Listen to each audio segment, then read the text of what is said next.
Things are gonna get crazy!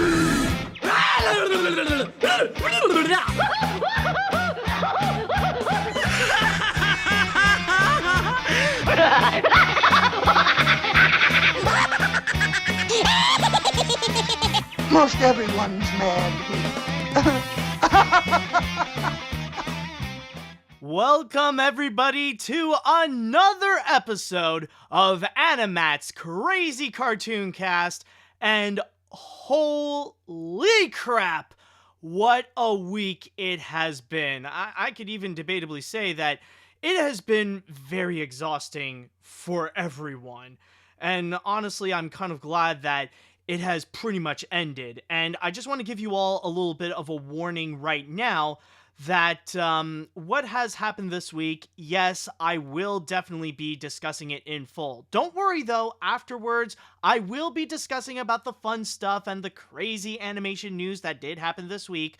But regarding what has happened, especially with what is possibly one of the biggest news of the year, and we're only on the first week of 2021, it's pretty much unavoidable that we would have to go and discuss about this. And also, one thing that I definitely do hope is that we won't be facing any more technical difficulties like last week. As it turned out, if you recall in the last episode, I was pretty much losing my groove and I saw that there was a lot of technical problems that was happening with Twitch. Now, for once, it was actually not my fault. It was actually Twitch's fault on their end because apparently there was something weird going on with their system where I was able to still stream, but apparently the chat wall and any other functions on Twitch was just fully shut down. So hopefully we won't be facing that again for at least with this episode. So at least for once I could say that yes, there was very problematic technical difficulties and it wasn't my fault. But also, before we do begin, I just want to go and pay my respects to a beloved animator and a beloved person in the animation field, Dave Creek, who has very unfortunately passed away at the age of 42 due to a skydiving accident. And if you don't know Dave Creek, this was the guy who was a lead character designer on Bob's Burgers, and he had worked on the show since day one. So it was a very unfortunate moment that happened this week, not just for his family and friends, but also for the people who worked on Bob's Burgers. So I just want to go and pay my respects and just want to say that may Dave Creek rest in peace. Okay, now, with that said though, I don't know if I don't know if I can even ask if you are ready for this episode, because I don't think anyone can be ready for what is to come with AniMat's Crazy Cartoon Cast for this week, because, oh yeah, things are about to get crazy, but you don't know how crazy it's going to be. But either way, guys, are you all ready for today's episode of AniMat's Crazy Cartoon Cast? So, are you all set? Are you ready for what's going to be happening? Because we can get serious, we could get silly, but either way, it really is going to get crazy. Okay, so I love the enthusiasm. I see that everyone is all set for this. And one person is like, please don't talk about this. Oh yeah, no, we are definitely going to be talking about that. So with all that said and done, let us now go and get things started. And just like what I have stated, unfortunately, there has been a tragedy that has happened, especially in the United States, and some people are scared and saying, please don't talk about it. Oh no, it is unavoidable. And yes, we are talking about it as a main story. What I'm talking about this week is regarding what happened to the U.S. Capitol. Now, before I begin, however, before I really do get down into this story, I want to go and answer one question that a lot of people have been asking me, not just recently, but over the years. Something that some people even consider to be a problem with my videos and me as an internet personality. It's the big, I want to go and start things off by answering the big question: why do I talk about politics? More specifically, why do I speak about politics publicly, like on social media, and even on this podcast and on my videos? Why is it that that it seems like I cannot shut up about politics, despite the fact that I am a cartoon reviewer who technically should only be focusing on animation? Why is it that I even discuss about politics? Well, let me tell you why. Now, I understand that the real world sucks. Reality is crap, and it's depressing, and it's not fun at all. That's why most people, what they would do is that they would try to escape reality. They would look into a form of escapism in order to take a break from reality. Now, this can be in the form of movies, TV shows, cartoons, video games, or even internet videos. But one thing that you have to accept inevitably is that the real world is the world that you are living in now. And you know that there are some serious problems in the real world that can directly affect your life personally, that can honestly affect not only your life of living, but the life of living of others that are living in this world with you. And what I have to do is just, honestly, this is going to be something that I'm going to be repeating throughout this story, is that the reason why I talk about politics is because it is the right thing to do.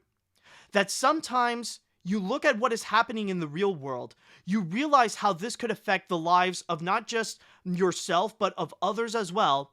And for me, I have to go and take cartoons aside. Like, honestly, there are some moments where I have to put like cartoons and talking about animation on the side to call out a serious issue that is happening in the real world.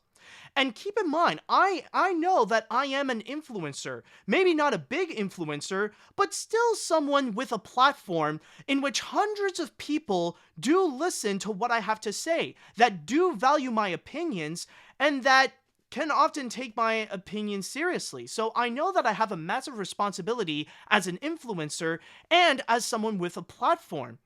And I don't talk about politics because I want to talk about politics, but it is because it is the right thing to do to call out what is wrong, the problems, the evils that are in the world, so that we could address it, to make it aware, so that we can actually take action to go and fix that problem and make the real world a place that could be better to live in.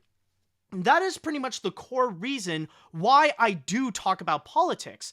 And especially nowadays, when there are many subject matters that could be considered very divisive and often considered political because they do deal with very serious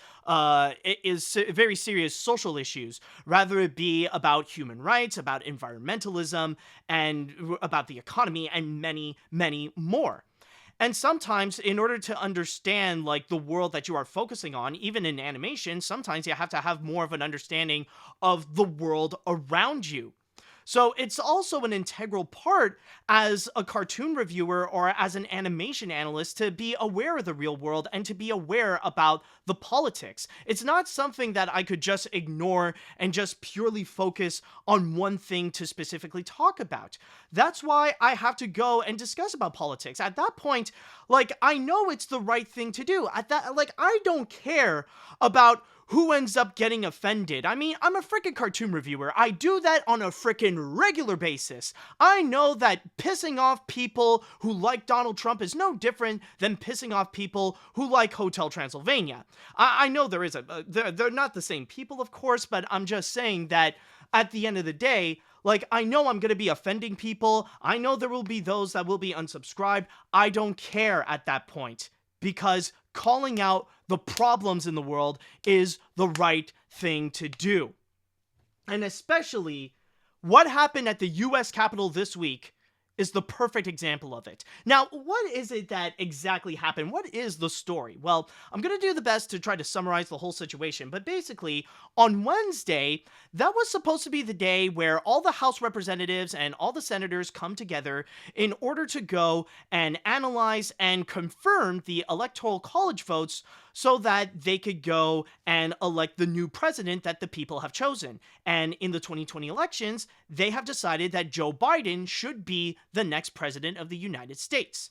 However, during that same time, for several weeks, many Trump supporters wanted to go and try to organize an entire rally, try to organize an entire protest to go to Washington and protest at the Capitol because they have the delusional belief of the fact that apparently in the 2020 elections, there was voter fraud.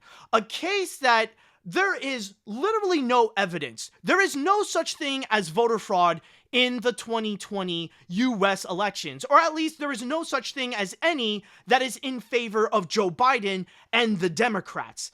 Because at that point, like, there are many opportunities that they could try to go and prove it, but every single time that they think they have evidence, it has been proven false.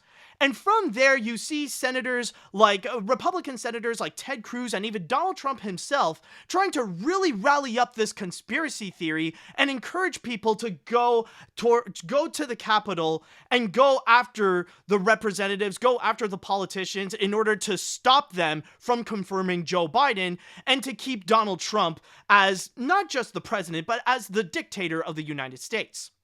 And of course, considering how violent these Trump supporters are, this protest immediately became violent. It just quickly turned into a massive riot. Now, I'm going to go more into this later, but the police has barely done anything to try to stop them, where they crashed into the Capitol Hill, made a massive mess out of everything, rioting, looting, and just destroying property inside the Capitol Hill in a desperate attempt to try to stop the politicians from confirming Joe Biden. And not only that, there were some that had some very dangerous tendencies. There have been a lot of Trump supporters that have been proven that they were ready to go and kidnap and keep hostages until they get what they want. And there have even been reports that there have been some bombs inside the Capitol. So basically, it has turned into a massive terrorist attack. There is no other way to describe this. This is nothing more but an entirely coordinated domestic terrorist attack fueled by the President of the United States himself, Donald Trump, along with many other Republican representatives, along many Republican pundits even. This was purely fueled by the right. And at this point, well, not the right, but this is purely fueled by Trump supporters and no one else. And the one thing that I can say right now, one of the first things that I've done when I have witnessed this, I remember on that day, I was barely even capable of working because I was just glued to the TV and just in complete shock for hours to witness this terrorist attack happening. And honestly, the first thing I've done, the first action that I took was immediately take back my apology from weeks ago. I know I've made a controversial statement, but this is pretty much living proof that Donald Trump and every single person who has supported him are the worst things to ever happen to America since the 9/11 attacks. Every single person who is pro-Trump, who supports Donald Trump more than liberals, they are as bad as the terrorists who took down the World Trade Center. I am not holding back from it. I am taking back my apology, and I know this is a fact because this right here is the living proof of this. And I know at this point that there are a lot of people that might say, oh, well, technically, that's just a bad thing to say. Not all Trump supporters are bad. And like there's a lot of people that would go and try to desperately make that statement. And like some people might get offended. But at that point, I just want to go, like, for people who are offended that I called all Trump supporters terrorists, let me go and ask you something. What is it that offends you more?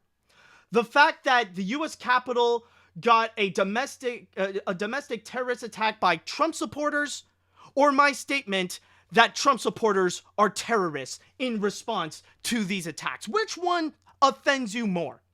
And if your answer is that my statement is equally or more offensive than what happened in the Capitol, then honestly, you need to go and reevaluate your priorities.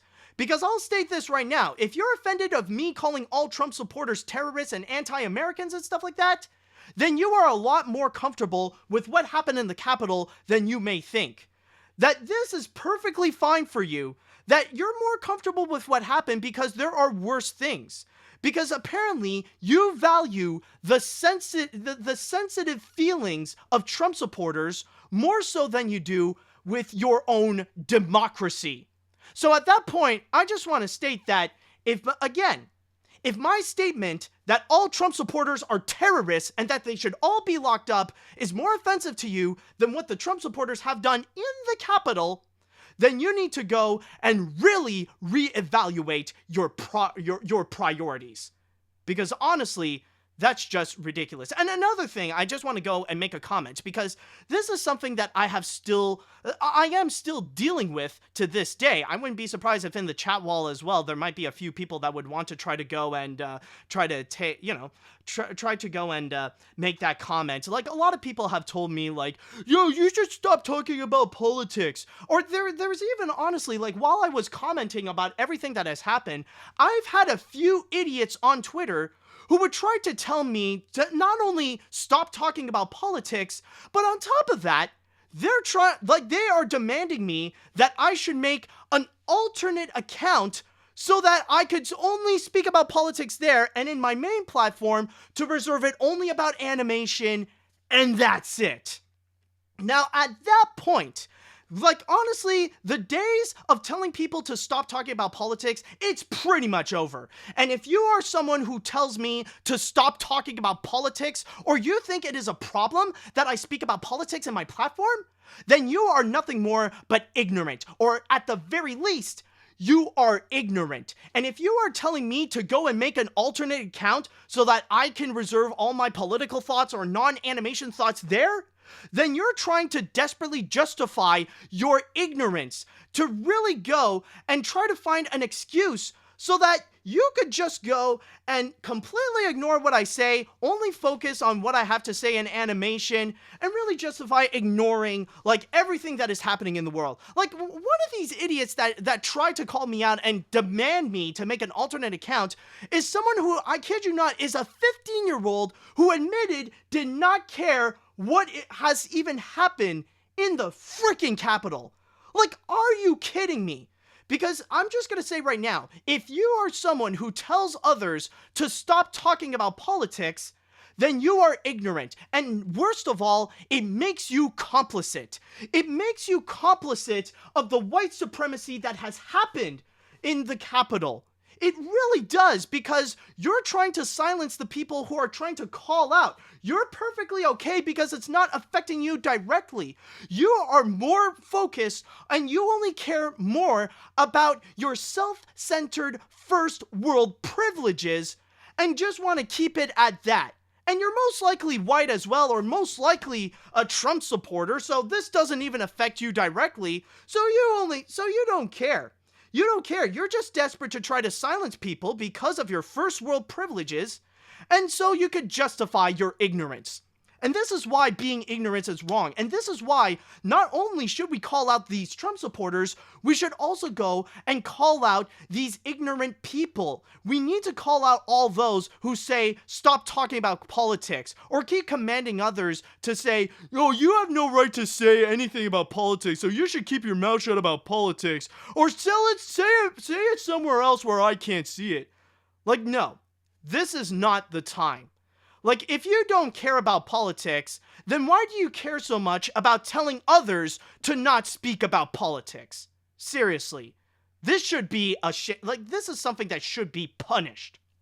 And also, one thing that I want to go back into this, like, one thing that really is problematic, like, one major reason, I think, like, everybody has stated this, but one major reason why it really went this bad, and it really is a massive statement about all Trump supporters, is with the police and how they have handled it. Because one massive thing that caused all this, that caused all the rioting, that caused all the looting within the Capitol and the property damage that has done, is because the police has barely done jack shit on this. They've barely done anything to try to go and stop it. In fact, there have been tons of evidence that has proven that most police in there, they were actually very welcoming to Trump supporters to go and let them do whatever they want. I'm not going to say that all of them are the case. There are some that did actually do their job to try to stop these Trump supporters, and unfortunately, there was a casualty where there was one police officer that died in the hands of the violent Trump supporters. So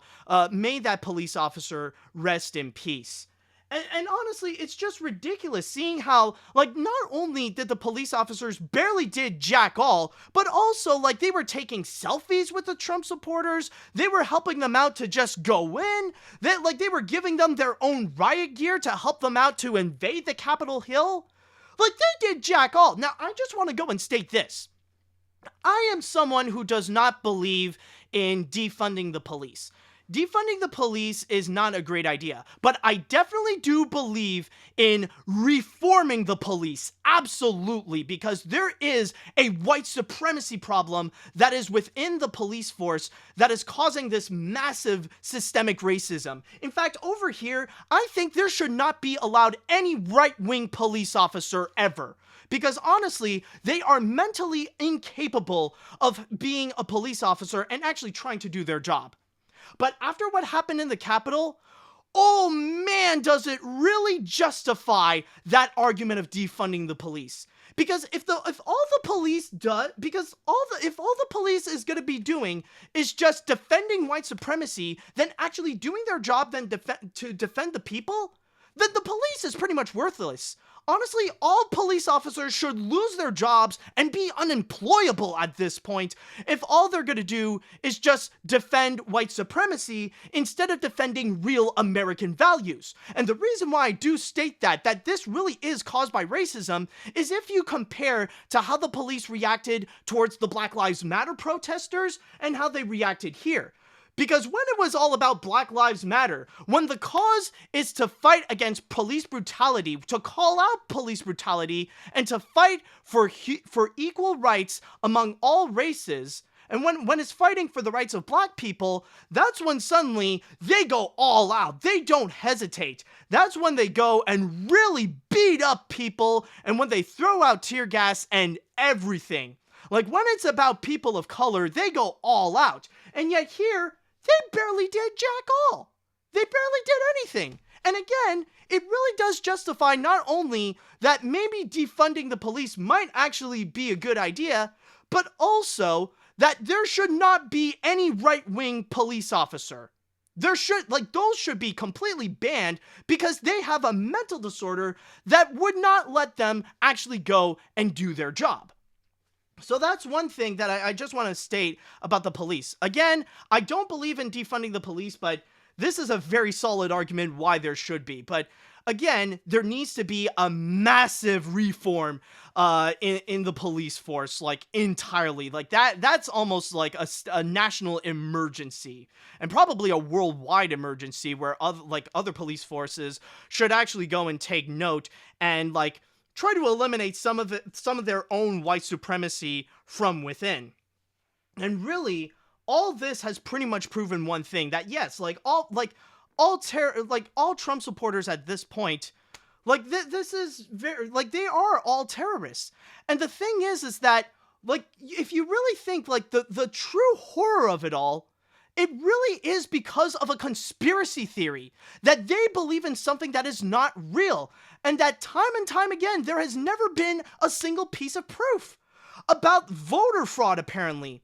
And it really showed, and by the way, wait, time out. Actually, there's also one thing that I do want to state regarding Black Lives Matter, because the thing is that it really goes to show the massive hypocrisy of Trump supporters. Because the thing is that they always desperately try to antagonize Black Lives Matter as just, these guys, they're rioters, they're causing violence, they're just looting. And yet here they are doing the exact same thing that they claim that all Black Lives Matter people do, and they do it even worse because it's at the US Capitol.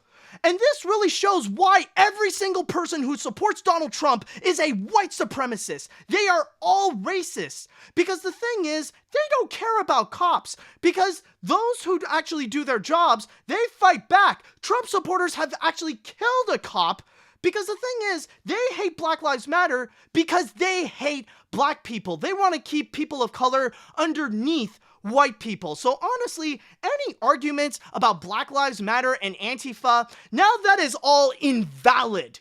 Okay, that it's just completely null and void, because this is the perfect proof of how all Trump supporters believe. Because this is fueled with the same kind of mentality that every single one has, not just the ones in the US Capitol, but even the ones that are not there as well. The millions of Trump supporters that have that same belief, that actually do believe in those conspiracy theories instead of actually looking into the truth.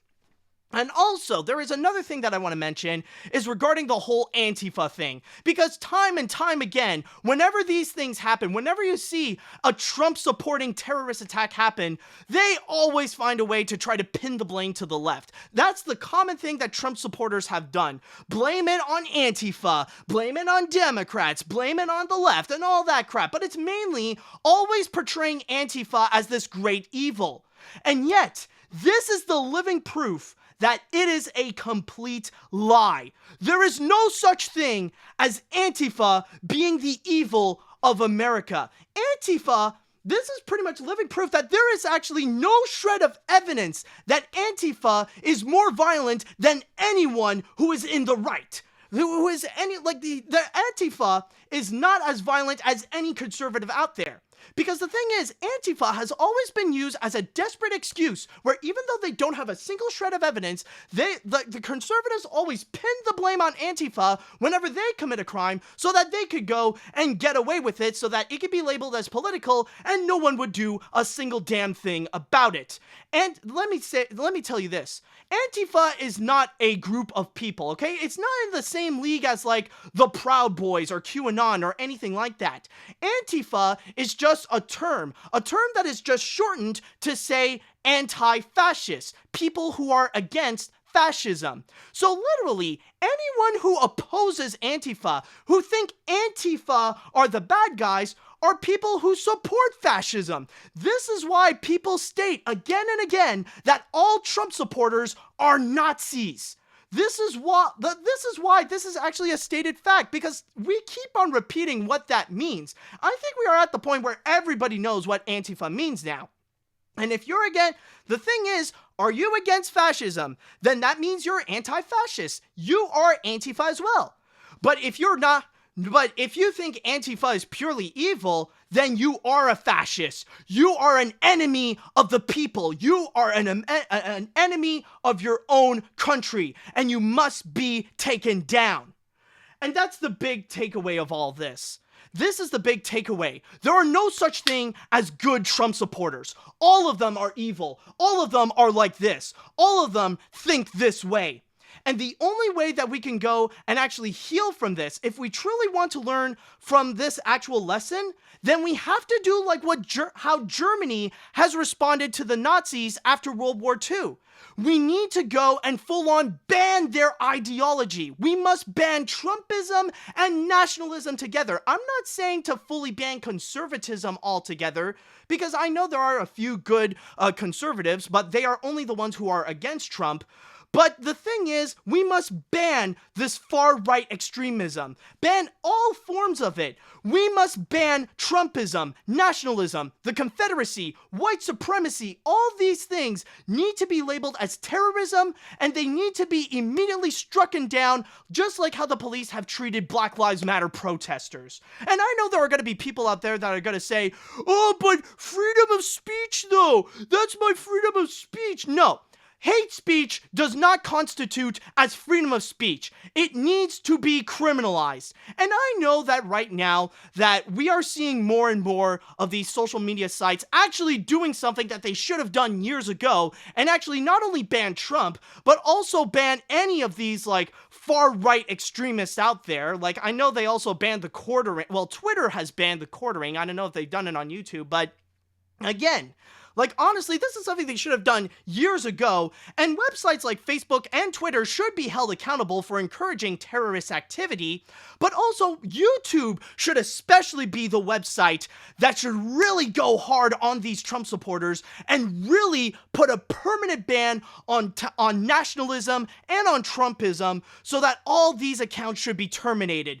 Ben Shapiro, Steven Crowder, The Quartering, Tommy Lauren, Alex Jones, and many more need to be silenced, need to be taken down, and need to be criminalized.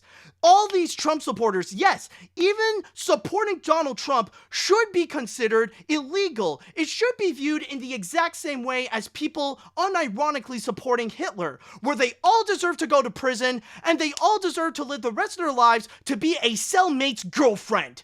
And at that point, oh boy, I almost lost my train of thought, but that's the big thing that we have to do in order to fully learn this lesson, in order to make sure that this dictatorship, this fascist attack on the nation, to never have that again, you have to make this ideology illegal. We must attack and silence hate speech.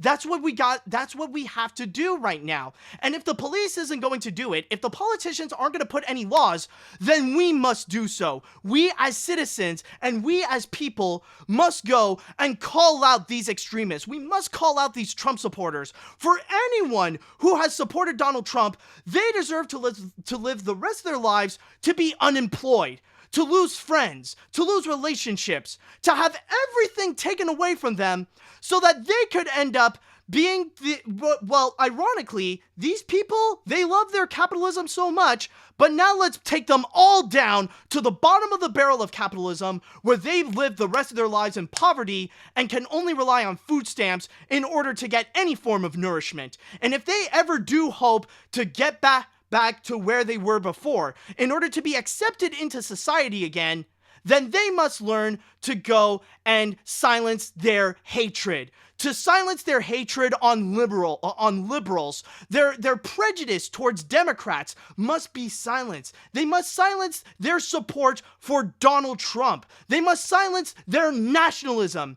And that is the only way they could go and be accepted back into society. But otherwise, they should all be treated like criminals and have everything taken away from them until they learn. Seriously, it's just ridiculous what has happened, and it pisses me off to the core. And this is exactly why I talk about politics.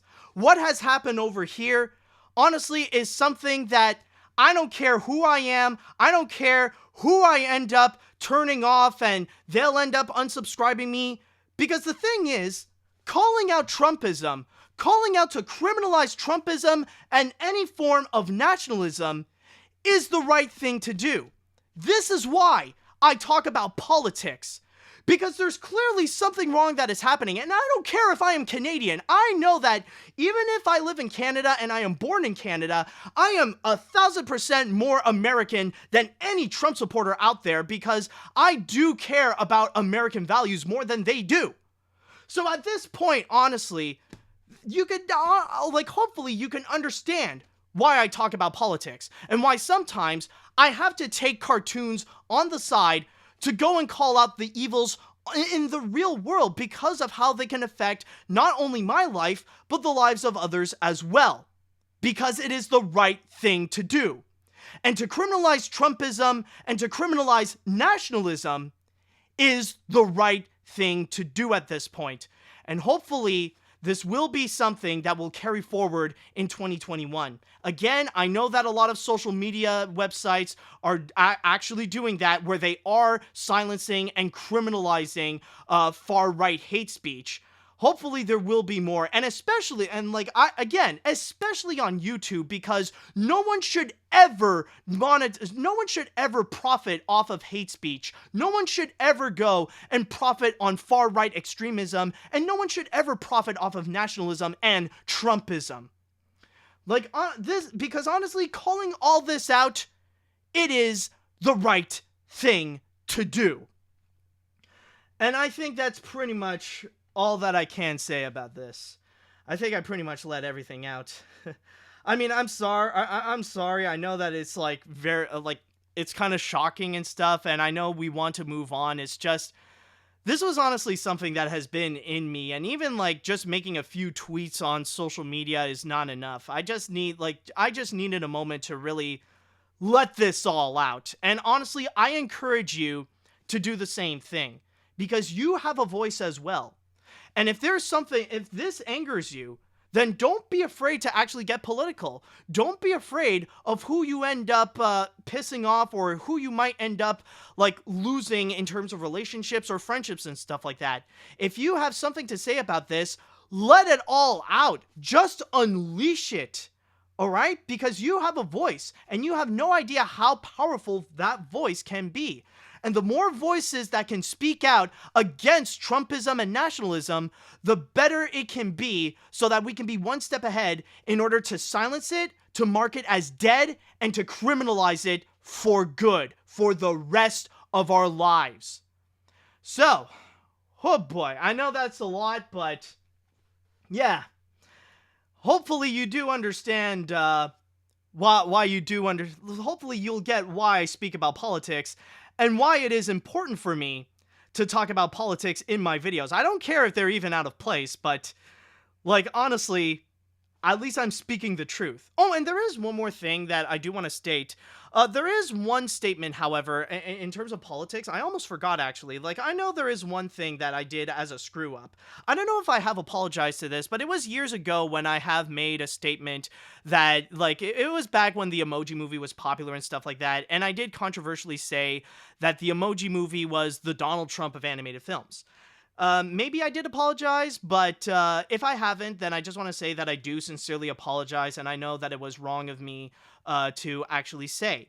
Because there is a vast difference between the Emoji Movie and Donald Trump. Because the Emoji Movie, its biggest crime that it committed was that it was a really, really bad animated film, in which many even consider it to be one of the worst animated films of all time, and it's very justifiable to why. Donald Trump, on the other hand, is literally Hitler, and anyone who supports Donald Trump is a Nazi, and they deserve to be treated like criminals, and they deserve to be taken down until their hatred is silenced and is killed. So I just want to go and make that apology right now, just in case if I haven't done so. That is my only political comment where it went too far and it was a little bit extreme and certainly uncalled for, especially for both the Emoji Movie and for Sony Pictures Animation. So I do apologize on that. Okay, I think now I can go and get into the chat wall. It's time that I would like to go and ask you guys regarding your thoughts. If you have anything you want to say, let it all out. Don't hesitate, all right? Because this situation has made everyone angry. At this point, don't be afraid to call out whoever.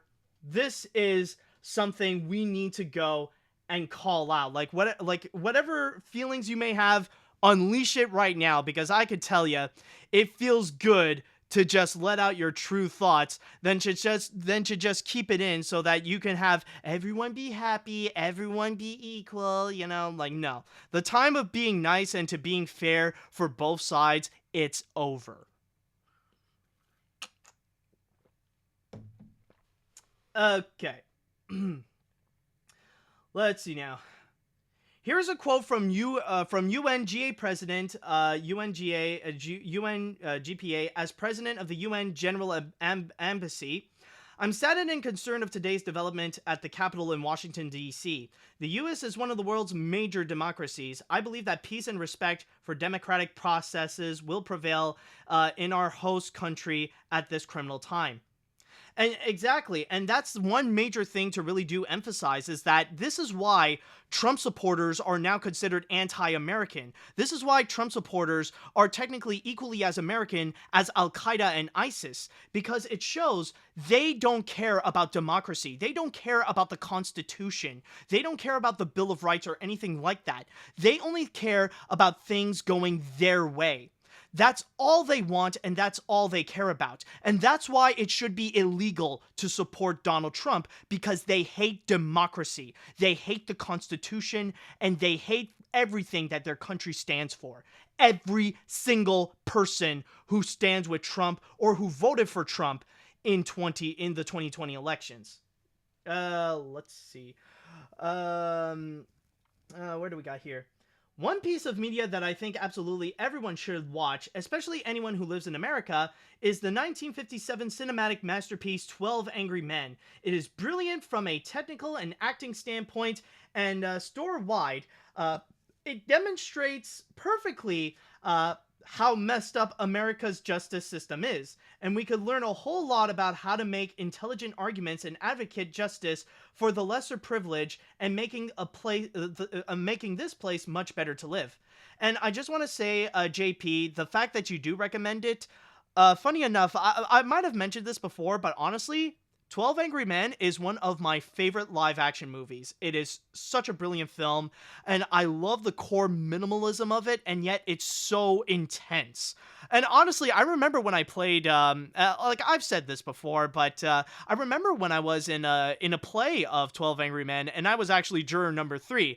I was the main bad guy who was the last one to admit that this person is not guilty. So I had to go and so I just need to point that out, that it's a great recommendation, and also just watch that film because it is a beautiful movie. Let's see now. To all of you saying 2021 is already a bad year, let me just say no.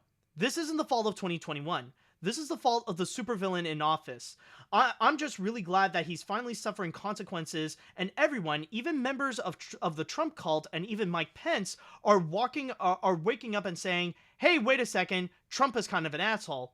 Also, in regards for you talking about the quartering being taken down on Twitter, let me just say, sure, that's the big Twitter ban of the week. Well, no, that is just one example. No, of course, Donald Trump got banned on all social media platforms. Like, he's permanently banned on Twitter, he's permanently banned on Facebook, he's permanently banned on almost everything. And even right now, Parlay, which is the Trump-supporting social media site, is pretty much in danger of just fully shutting down because now the big distributors of apps like Google and Apple are demanding that they must moderate their site, and if they fail to comply, well then their social media is gone. So at least that is definitely one great step ahead in order to silence Trumpism and nationalism. So I know, like, the whole quartering, I mean, that's a great thing to ban. And I mean, he should also have his YouTube channel terminated so that he cannot profit off of hate speech in any single way. So at that point, it's just an example. All right, so let's see, what else do we got here? My God, I've never seen a capital attack like this since the British attack in 1812. You've seen the attack on 1812? How old are you? Nah, I'm just kidding. Anyways, let's see. Every single person needs who attack the Capitol needs to be held accountable and thrown in prison. While I know the Democrats are working on a second impeachment and social media finally removing Trump after 4 years, but he needs to be removed now. Trump is the worst president, and we Americans have ever had. Pardon my language, but fuck Trump, fuck hate speech, and fuck his supporters. Exactly, and I think that is honestly something that we need to all say. Fuck Donald Trump, and fuck everyone who supports them. If you support Donald Trump, then you should be ashamed of yourself and delete all your social media accounts because fuck you, no one loves you, you don't belong anywhere unless you learn to concede into what people are saying about Trump. No, concede to the truth about Trump and silence your hatred on liberals and silence your conspiracy theory garbage. As long as you silence your support for Trump, then maybe we could talk. Let's see now. I'll read one more comment before we jump into the next story. This is why I respect you, AniMat. You're not afraid to speak out about these things, and that we must focus on our reality, despite how terrible it can be. If the cartoons we watch like Boy in the World and South Park can address such issues, you should too. The terrorists, the corrupted police, and Trump himself must be punished for their actions, and we must invoke the 25th Amendment as soon as possible. Trump may have been banned from social media, but now we must ban him in any position of power. Exactly, man. And that's why I'm saying that it is more important than ever to be political. Talking about politics is actually a good thing, and that we must let out our thoughts and we must speak out and forget about oh, let's be fair and nice to everybody. No, we must call out those who are wrong. And supporting Donald Trump and supporting nationalism is a true evil. And this is why we must treat Trump supporters, and we must treat Trump, and we must treat all nationalists like the criminals that they all are. And that is how real Americans will be able to make America great again.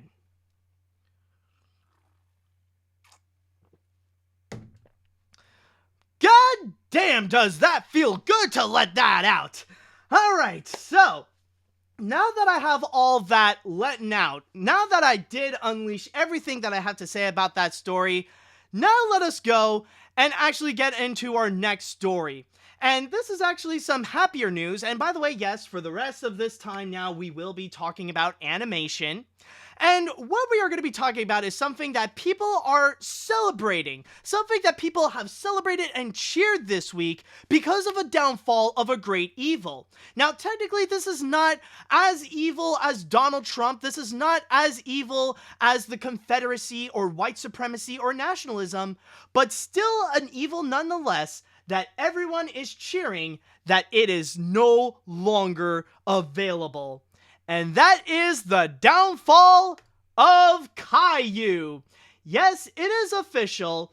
PBS Kids has officially announced that they will no longer be airing any more episodes of the Canadian animated series Caillou. Now, for those of you who may not know who Caillou is or what the show is about, this is actually a preschool series about just the slice of life of a little 4-year-old boy. In fact, let me go and read you from my source here on Entertainment Tonight Canada, as it states. Based on the series of books that began being published in 1989, Caillou follows the adventures of an imaginative 4-year-old boy who livens up his normal daily experience with dreams of airplanes, rockets, and more.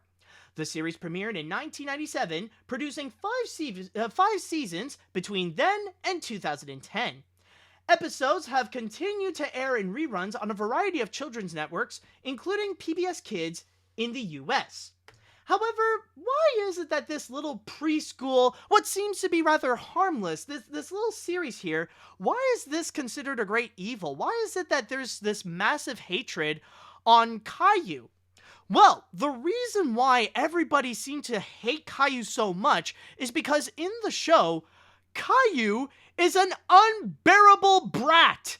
This is the kind of kid that kind of makes it justifiable that parents just couldn't take it anymore on raising such a terrible human being like Caillou and just put him in an orphanage so that they don't have to deal with him anymore. He is that uncontrollable. Because Caillou is basically presented kind of like a Trump supporter, actually. This little brat who only cares about getting whatever he wants, doesn't care about what he does, thinking that he could do anything in the world, and their parents, they just let him do whatever. He doesn't face consequences. He's living the Trump supporter dream, where all he does is do whatever he wants and doesn't even face any form of consequences. And that's what people absolutely despise, especially when they keep portraying Caillou as this ill-tempered, angry child with serious anger issues who keeps constantly crying and gets angry and keeps yelling to get what he wants, and finally he is gone. And from there, social media has immediately responded that a great evil is over. Like, they have been making memes again and again about Caillou just being dead. Like, I'll show you, like, a few examples. Entertainment Tonight has done, a few examples here. Like, there's one person who even quoted, "You can't outrun death, Caillou!" Like, just this one little thing here. Let me just show you just one at a time. This one picture, like, it's Sonic. Yeah, it's basically like Sonic the Hedgehog just telling Caillou, "You can't outrun death. Death is inevitable." And then there's someone saying Caillou's reign of terror is over. And the picture, oh god, this thing. Yeah, why not? Why not? Like, actually show, like, this is a clip from the Caillou series. Like, just watch. Like, this is an example of the evils of Caillou. Just just check this out.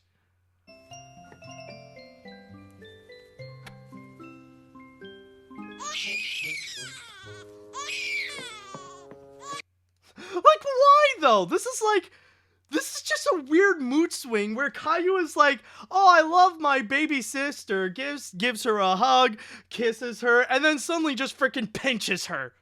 Like, angrily, it's like just a massive contrast. Like, look, he's happy holding his little sister, and then, like, you got and then just, like, not even a few seconds later, like, angrily pinching his sister. What the hell? And apparently, apparently people are even saying in the chat wall, the book is much worse. And I honestly find it so hilarious because apparently Caillou freaking bit her. Instead of pinching, it's like full on biting. I'm sorry. I just find it so funny because it's like, all I can imagine is just like Caillou just going savage. It's like, I love you, little Rosie. Oh my god. Oh, that's just hilarious. Oh, fudge. I think I lost my thing. Crap. Oh, well. No, but this is but okay, I'll show you one more example. This is like possibly my favorite from all of these, honestly, because like you see this, like it's Caillou on his deathbed, and then you see a nurse saying, Caillou, you have visitors. And then Caillou is just concerned. He's just asking, why do I hear music? And then you see outside the hospital door, it's just it's the African pallbearers. Like, you know that meme of the coffin dance? Like, you know those guys, like, whenever, like, something died, and then you see the pallbearers just walking, like,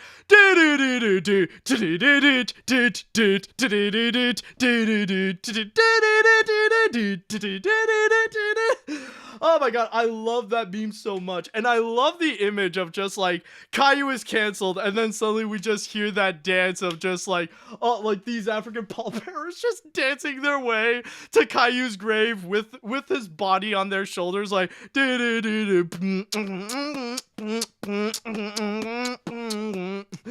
oh my god, that is hilarious. And so far, this is one of those things why people are saying that 2021 is actually already off to a great start.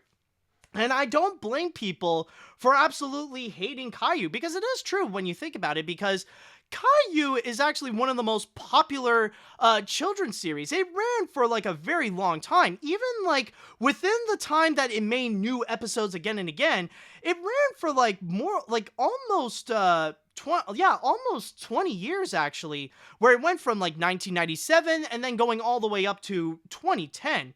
That's actually pretty impressive right there. Well, actually, no, that's just about 13 years if the math is actually correct. But still, and then afterwards, like, that's when they would keep on rerunning episodes again and again and again. Now, I'm sure that when it comes to the author or the people who made Caillou and stuff like that, like, they had good intentions. They just want to make a cute little show about this little boy and stuff like that. But still, it's the execution of it all. It's just the way that they keep presenting this little boy. Like, yeah, you want to stay accurate to how children would react, and you want to make Caillou relatable to preschoolers and stuff like that, but you're trying to make him relatable in the worst way. The fact that he hasn't been facing consequences to his actions tells children that it's okay to throw temper tantrums over what's basically nothing. That if you just want to get what you want, just make sure you scream and shout and you cry until the thing actually does happen, so that Caillou can have a freaking happy ending. It's ridiculous, honestly. And I remember, like, even back when the Caillou show was popular when I was growing up as a kid, I will confess that when I was a child, I did grow up watching a bit of Caillou as a Canadian kid even. But then, like, when I grew older, like when I did become like 7, 8, or 9, that's when, like, it started to become popular on really hating on Caillou. That, like, yeah, it was a stupid show.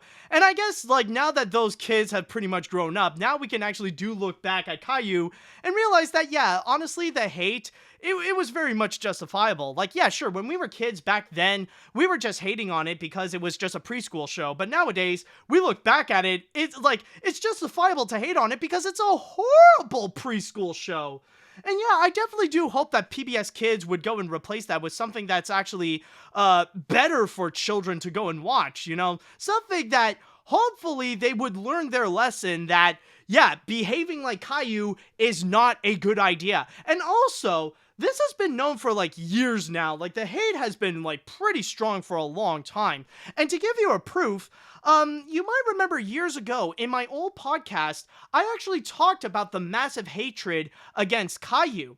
And I don't know why, but somehow on my YouTube account, it is the most popular highlight video that I've done. Like, keep in mind, like, this highlight video is just my audio and that's it. And it just shows this picture and nothing more. And yet, despite the fact that, like, it's just like this short 17-minute video that's just the audio of me talking crap against Caillou, this got massively popular where it got over 170,000 views. Like, this got stupidly popular, and especially this week, I noticed that it actually got a massive boost in popularity because of the cancellation of Caillou. It's kind of crazy when you do think about it, about how so many people have this rage, this hatred for Caillou. And yeah, it is very much, it's very much justifiable. In fact, like, I remember one thing that I have stated that really does emphasize how Caillou is so intolerable is in the theme song. Like, I know a lot of people have hate on the theme song because it's bad and stuff like that, but but in the song, I kid you not, if you go and listen to it, you will hear that it actually does have the lyric of, "Growing up is not so tough, except when I had enough." And the funny thing is, when Caillou would say, "except when I had enough," they would legit actually show this clip right here of Caillou on the ground, stomping, punching the floor and just crying out loud. Like, they even emphasize it on the freaking theme song. So yeah, honestly, I feel like it's very, like, I do understand why so many people absolutely despise Caillou. And I'm like, honestly, it's great to see that this great evil is over. So now children can actually watch some good substance where they actually do learn about some good morals. But then again, I would debate that technically the evil is not fully dead because yes, Caillou is gone, which is great. But then there's also another great evil that people have to deal with. You know the one that I'm talking about. Oi! Oh, Peppa Pig! Oink! And this is me, brother George! Yeah, freaking Peppa Pig. Yeah, like, at this point, Peppa Pig has basically become the new Caillou, but now it has become even bigger than Caillou, like, considering that it is such a massive global phenomenon. So yeah, like, honestly, in terms of evil preschool shows, we gotta do one step at a time. And if we could take down Caillou, then maybe one day, Peppa Pig could be next. Okay, so with that said, though, I would like to go into the chat wall, and I want to ask you all, how do you feel about the cancellation of Caillou? Did you guys used to watch Caillou? Did you used to like Caillou? How do you feel with the fact that now PBS Kids is no longer going to be airing any episodes? Let me know what you think. Okay, let me see here. Hold on a sec. Oh god. Alright, there we go. I never watched Caillou in my preschool days, but after further research, yeesh, I could see why they canned him. I remember watching a couple of scenes recently, and whenever something went wrong for him, I remember saying, "That's what you get, bitch!" But with that said, those weird, those weird Caillou Go Animate Grounded videos? Now he must know how it feels to be grounded for 42,069 years. Yeah, that's also another thing that really did emphasize the hatred of Caillou, because there used to be this massive trend of Go Animate videos where they would take the subject of where the main character is basically Caillou, he does something bad, and they would exaggerate his punishment, where they were saying like, "Caillou, you are grounded for 2,694,826 years. They would do like some kind of crap. And that used to be like a genre in Go Animate. Like, you would be surprised of the amount of Caillou is grounded videos out there. In fact, I remember, the funny thing is that even before those Go Anime Caillou videos, Quebecers actually, they had their own version of like Caillou parodies where they used to do like these adult Caillou parodies called Caillou ou Rush or Caillou or Rock, where it's basically like kind of this R-rated Caillou R-rated Caillou special where it's basically like it's just redubbings of episodes, but like you would hear Caillou like je m'en fiche asti de tabarnak, c'est quoi cette asti de barque là là, elle va chier mon esti calice. Oh boy, I trust me, if any Quebecers hear me say that, like right now, they are like freaking clutching pearls right now. That's probably the most vulgar. That's the most vulgar you'll possibly ever hear from me without even knowing it. All right, let's see now. What else do we got here? Weird question I must ask regarding the Caillou cartoon. Even I weirdly liked it instead of hated. But why did this take them this long? Also, if I were to make a reboot of this kid, I would have made him the exact opposite of what he used to be back then. And I'll be honest, I can't shake the feeling that comparing Caillou with Trump is either understandable or a bit of an exaggeration. Well, I mean, I don't know. Like, if I got in trouble for saying that the Emoji Movie is the Donald Trump of animated films, maybe it is a bit too far to say that Caillou is like Donald Trump. Like, yeah, his behavior is very similar to Donald Trump and all his supporters, but I don't know. That is kind of a bit of a dangerous line right there. But honestly, you do bring up something very interesting, and that would actually be not that bad of an idea if they would want to reboot Caillou, but actually make a completely new Caillou where he is well-mannered and he does get consequences to his actions. That wouldn't be a bad idea. But honestly, if I would theorize why they would keep Caillou for so long, like even after like almost 11 years after they stopped making new episodes, it's honestly because of money. Because let's be honest, Caillou is very profitable, and like I said, he's one of the most well-known preschool shows. So honestly, it's just making PBS money, and I guess right now, PBS was at the point where they're saying, you know what? We don't need Caillou, so we don't need to air those shows anymore. Let's see now. As someone who has seen the show as a kid, I am honestly not that sad to see this show go. I could honestly care less about this show and that little turd, but at least Caillou will never die in Go Anime because, oh boy, the stuff they've done in Go Animate, and it's almost like DeviantArt for Caillou there. I wouldn't necessarily say it's DeviantArt because, man, even DeviantArt is way too questionable.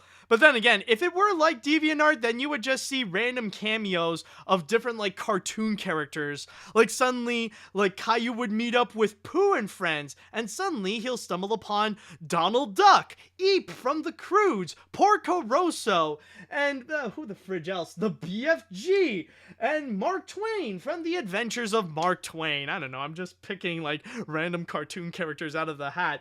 And they must all band together and stop Napoleon from Animal Farm, who is getting help from Lotso from Toy Story 4, and the girl's ex-boyfriend from B-Movie, the one voiced by Patrick Warburton. I don't know, but would you be surprised if you ever find that on frickin' DeviantArt? I'm just saying, that is not an exaggeration. That's what they usually do. Let's see. What else do we have here? I think it's safe to say that Caillou got wiped out by Thanos with his Infinity Gauntlet. As someone who watched the show as a kid, I don't blame anyone for saying that Caillou had a bad influence on its preschool demographic, where kids who watch the show can have the same kind of temper tantrums that Caillou had. I would rather let my future kids watch something like Dora the Explorer than Caillou. At least it tries to be educational, where Caillou doesn't. And that's actually a very good point. I know it's like a slice of life thing, but what do kids even learn when they watch Caillou? That's actually a very good question. Like, what are some of the lessons that people take from watching Caillou? What are some of the morals? Like, seriously, what do you gain from watching Caillou? All right, I'll go and read one more comment before we jump into the next story. Let's see now. I remember seeing segments of the show, but I never knew how hated it was. After that clip of him pinching her little sister, he is the little sadist that puts DW from Arthur and Angelica from the Rugrats look not that bad, but not by much. Yeah, that's a very good point. Like, I would much rather hang out with DW and Angelica more than freaking Caillou. At least you know there is a little bit of heart in them, as much as you want to try, as much as you really want to try to punch him.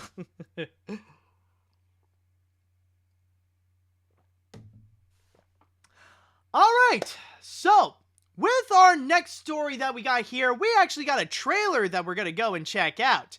And with this trailer, it's actually going to be regarding an upcoming Netflix series, and it's coming from a guy that is very beloved in the animation industry, especially the fact that he has made some very nostalgic and very beloved shows such as The Powerpuff Girls, Foster's Home for Imaginary Friends, and Wonder Over Yonder.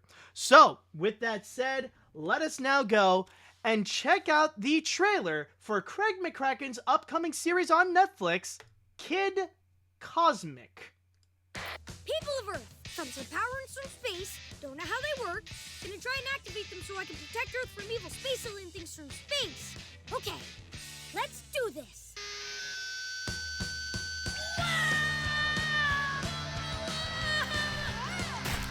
Okay, so I'm gonna form a team of the best heroes on Earth, a teleporting team. Oh, that's so creepy but so cool. A multiplying old man. But I'm changed! What is going on? A giant little girl. A cat who can see the future. And their courageous leader.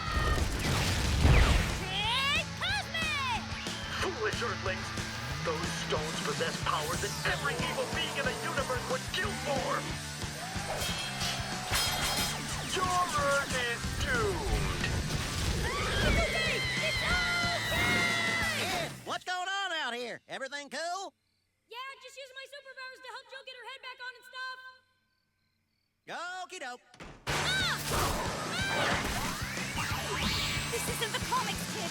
This is real life and we're about to die!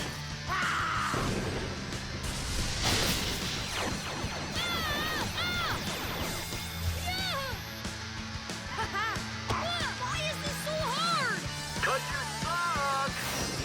Kid may be a good guy, but he's really bad at it.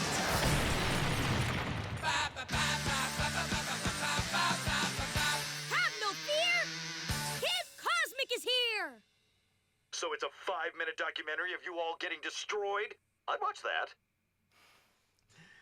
And that is Kid Cosmic, which is actually going to be coming soon. I believe it's stated that, hold on a sec, does it even say here, or, yes, okay. Let me see, would they, oh no, they didn't even, oh, they don't even mention it, but I believe it's going to be in February that, the show is going to be coming out, if I do recall correctly regarding Kid Cosmic. But I will say that, to be very honest, it is hard to really determine how this show is going to be, because so far, like, I will admit, it did do a good job at being a trailer where they don't really show a whole lot, because so far they're only showing like the core concept of it all, where you got like these group of like random people where they all got together, they got this magical stone that gives them an amazing superpower, and you got these aliens that really desperately want to have that in order to conquer the universe and stuff like that. But I will say that I do see a bit of the potential. I do see the potential. And one show that I will say this really does remind me a lot about is that this really does make me think about, what was it? Yeah, it makes me think of Gravity Falls, in a sense. Like, especially when it comes to, like, the different characters that you do have here. Like, where you got, like, like, you got, like, the kids who are, like, you got kids that are, like, the leads. Like, you got this old man that's more like a comic relief that hangs out with them. And then you also got a teenager that's on the side that's also helping them out on their adventures. And even the location does feel a little Gravity Fallsy in a way, but instead of going into like the mystery, like going into like supernatural mysteries and stuff, this goes like full on sci-fi. This goes like galactic, where like the villains are alien baddies and stuff like that. It's stuff that I feel like they came out of shows like Space Ghost and all those 1960s action-oriented Hanna-Barbera series. And one thing that I will say though, that is actually pretty cool about this, one thing that I will say is very nice is really the style of it all. Because, yeah, there is a bit of that Craig McCracken television style that he has incorporated, and often he can be flexible with his style that can look distinctively different from one another. Like, the Powerpuff Girls looks a bit different from Foster's Home, and Foster's is a bit different from... it's a bit different from Wander, and like Kid Power really does look like its own identity, and it does look like it really does pay homage to those classic comic books from the old days, those like old Flash Gordon style comics, or like Flash Gordon or Buck Rogers and stuff like that. Like, they are paying tribute to that style, but also going into a little like, I wouldn't say simplified, but go a little bit more minimal than those comics, along with adding in like the modern cartoon style as well. So I think honestly going for that retro comic look, so far it really looks like it's nailing it very well. And one thing that I will say about the characters and stuff like that, like one thing I will admit, like the teenager, I think she's called like Joe or something like that, from according to the to the trailer and stuff. I will admit she is cute, honestly. She actually does, she seems like a fun girl, and like definitely someone I would want to date. I will admit she's cute. That is if she is over 18 though. If she's like underneath that, then like we must backtrack on that. But anyways, just thought I want to state there. She's actually cute, and I wouldn't necessarily be surprised if many other people on the internet do find her attractive as well. And that how could I say this? But don't be surprised if she ends up becoming the next Frankie, like in Foster's. So just a little bit of a heads up. You never know if she might inspire a lot of internet artists out there, so I'm just saying. Anyways, yeah, going back into this, though, I will say that I don't know if I can fully say that I am hyped up. Like, I definitely do trust Craig McCracken can make some really awesome shows. But this, however, I'm not saying that this could be bad. I have a lot more of a wait and see kind of attitude, because again, like, it does do a good job of only like showing the core concepts of it all, keeping all its surprises, and there might be a bit more layers to it, because it does look like it's going to explore more into Kid Cosmic himself, and how like it's actually very challenging into becoming a superhero and stuff like that. Like they will have a bit of an emotional core, but I feel like it's the kind of thing that I want to wait until like what others say on the internet about this show. Like, is it really worth watching? Is it in the levels of Craig McCracken's other shows? Like, this for me, I feel like it is a bit of a wait and see. I don't know if I could really express an opinion just by watching this trailer alone, but I could see some of the cool stuff that's in there. But overall, it's more of a wait and see. This is not something that would immediately make me go and say, I want to see this right now. But it's more like, let's wait until we have more opinions coming out that would fully say how this show would go. So I thought I just need to go and openly express that. I don't know, maybe I'm wrong, and maybe there are other people right now that just want to say, I want it! Like, correct me if I'm wrong, I think there is Nintendo that's out there, and like he's hyped up. So honestly, I think everybody is going to be keeping an eye out on Nintendo to see what he says before we can fully indulge ourselves onto Kid Cosmic. But for now, we'll wait and see, but I definitely do see the potential, and the animation does look pretty solid. I get what they're doing with it, and it does have a really cool style with it. So let's just wait and see with how this series is gonna go, and wait until early February, I believe, on when this series is going to be coming out. All right, so with that said, I'd like to go into the chat wall, and I want to go and ask you all, what are your opinions on the Kid Cosmic trailer? Did you guys like this trailer? Did you not like it? Do you have any concerns? Are you hyped up about it? Let me know what you think. Okay, let me see here. As someone who watched a lot of cartoons that McCracken has worked on, this looks to be really fun. I'm also the type who wants to wait before expressing my opinion, but if this is made by McCracken, this is possibly certainly to be very good. I especially dig the visual style that this has, and I just want to say this right now, tomorrow is going to be my birthday. Ooh, happy early birthday, King Cerulean. Yo, hey, hopefully your birthday will not be as insane as what happened this week. So hopefully you can have a calm and cool birthday, and and I wish you all the best, dude. Okay. Anyways, let's see what we got here. I don't know why, but when I see the kid gaining superpowers from rings, it makes me want to see them do a crossover with Captain Planet. If he could do a crossover with OKKO, can he do it with King Cosmic? Also, AniMat, I'm afraid you have awoken the deviant artist. Oh god, do I have that ability? I can imagine myself just as like the Horned King with the instead of the Cauldron Board army, it's the frickin' it's the DeviantArt army. Arise, my DeviantArt army. Go and make your lewds. Put your 18 plus warning and tell that your characters are over 18. Go and unleash your horniness.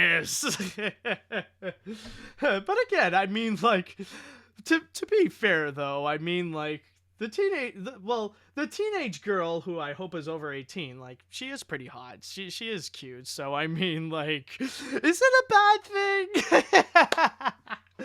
Anyways, let's see what we got here. Let's see. This certainly does look pretty fun. The animation looks great with a fantastic art style, the action looks pretty slick, and the way it presents makes it look like a sci-fi rendition of Gravity Falls. I'll probably check it out, but I will say this. If none of the villains have a moment like the I'm the bad guy number from Wandering Over Yonder, I'm Not Down, that song slaps. Honestly, I'm not familiar with Wonder Over Yonder. I have heard it's a pretty solid show and does have a prominent fan base, but I don't know. I'll be curious to see that, to check out that song, actually. What else do we have here? I'm currently watching 4 other series on Netflix, and I am anticipating Season 4 of Carmen Sandiego and Season 2 of Camp Cretaceous coming out later this month. I also want to check this out, so my plate might get a bit full when it comes to excuse me when it comes to Netflix shows.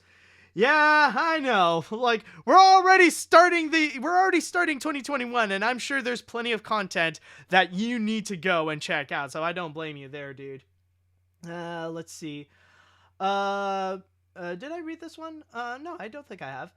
This show looks fun. I enjoy Craig's shows as a kid, and this looks like a good addition to his lineup. The characters and concept seems fun, and like the comic art style, I love that that's been making a comeback in recent years. Thanks to shows like The Loud House and the DuckTales reboot, I'll definitely be checking this out. Yeah, you know what? It's kind of funny that you do mention that, because it is true that technically the retro comic style is actually making a bit of a comeback in animation. Now, not necessarily the old, detailed comic style of, like, Jack Kirby and stuff like that, but, like, the retro look is actually making a comeback, like, rather it be the Carl Barks style in the DuckTales reboot, or even with this as well, where you see all these characters in this very comic-like look, like, especially with the use of colors, especially. All right, I'll go and read one more comment before we jump into the next story now. Let's see. This looks to be very weird for him. Normally his shows are very original, and this seems to be like a ripoff of Generator Rex and Wander Over Yonder mixed together, and I don't know how this is going to work. I'll give it a check and watch episodes, like 1 episode or 2, and then maybe make my judgment, but this is a weird show. We'll see, I guess. Like, I do see there is some positivity towards this series. And again, if you guys are going to be anticipating for Craig McCracken's new animated series, then wait until early February, I believe February 4th, to go and check out Kid Cosmic.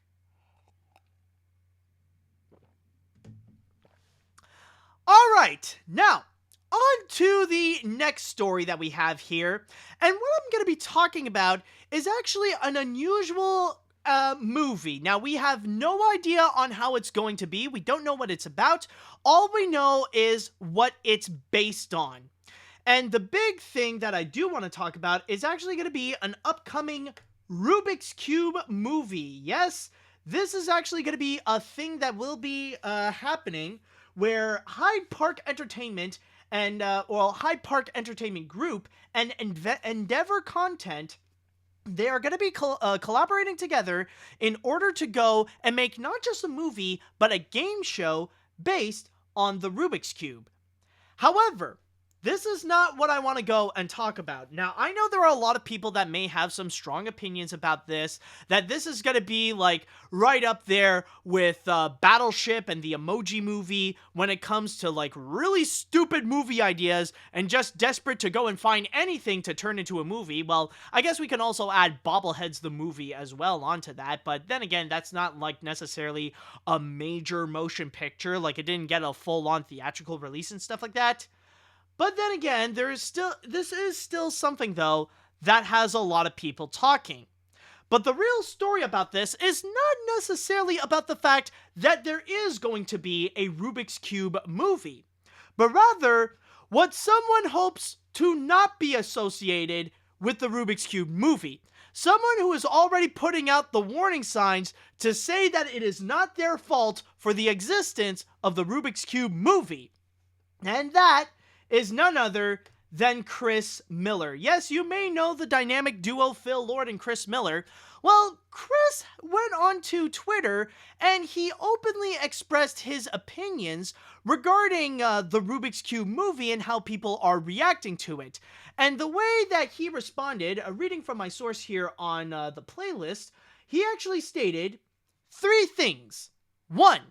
It is theoretically possible to make a good movie based on almost anything. 2. Doesn't mean you should. And 3. Let's not blame the Lego movie for this, pretty please. So that's the big thing that Chris Miller wants to point out. Like, even though the only thing we know about this Rubik's Cube movie is just the fact that it is based on a Rubik's Cube, Chris Miller wants to go on social media and immediately point out that yes, it is stupid, it might be good, maybe it won't, but please, just don't give us crap for it. Please don't blame the Lego movie for this. And honestly, I find this comment to be very interesting because, honestly, I would have to completely side with Chris Miller, and I do see a little bit of his point of view on this. Like, let's actually go one by one onto this. Okay, so, like, on the 3 things that he pointed out. Number 1, it is theoretically possible to make a good movie based on almost anything. And Chris Miller, along with Phil Lord, are actually people who did prove exactly that with the Lego movie, where people were absolutely confused and had no idea how this Lego movie would come out, and then it became one of the biggest and most influential animated films of its time, where it got massively popular. It got, well, I could go on about, like, the whole history of it, but then again, I actually did make an entire video on the rise and fall of the Lego movie, so you could check it out on my channel. I know I'm doing, like, I know I'm doing a stupid little plug, but I'm just saying that, like, we all know the story about the Lego movie and how it did get massively popular, and it pretty much broke all expectations where, like, they did prove that you can actually take something as simple as Legos and you could turn that into a major movie that everyone would be on board with. And there are plenty of other examples as well. Like, Pixar actually provided some great examples, like Inside Out, technically. Like, that's a movie that people kind of made a meme out of by saying, what if feelings had feelings? And that's exactly what Inside Out is all about. And that turned out to be one of the best animated films of the decade.